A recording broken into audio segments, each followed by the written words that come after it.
কে আমার বাচ্চাকে মারতে চাচ্ছে আমিও দেখছি। এখানে মাস্টার থামে এবং বলে যে এটি একটি পরী ঈশ্বরও হতে পারে, কিন্তু কেউ তাকে বিশ্বাস করে না। স্টার বলে আপনি যদি এই শিশুটিকে হত্যা না করেন তবে আমি করব।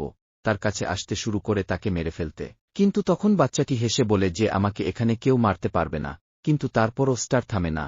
তখন নিংসু তার সামনে এসে তাকে আঘাত করে। বাচ্চাটি তার পুরো শক্তি ব্যবহার করে জোরে চিৎকার শুরু করে, যার কারণে সবাই মনে করে যে সে একটি রাক্ষস শিশু। যার কারণে মাস্টার তার কি সমতা ব্যবহার করে তার ক্ষমতা বন্ধ করার চেষ্টা করে এবং তাকে আক্রমণ করার জন্য তার কাছাকাছি আসে। কিন্তু তারপর সেখানে সোংচি এসে স্টারকে ধাক্কা দিয়ে নিচে ফেলে দেয় এবং তারপর সে বলে যে আমার ছেলেকে হত্যা করার সাহস কার আছে, এবং তার ছেলের কাছে গিয়ে জিজ্ঞেস করে তুমি ঠিক আছো। তখন বাচ্চাটি বলে আগে বাবাকে সুস্থ করো। তারপর সোংচি তার শক্তি ব্যবহার করে নিংসুকে সম্পূর্ণ সুস্থ করে তোলে।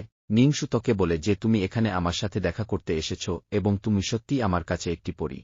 পরের পার্ট দেখতে ছোট্ট একটা লাইক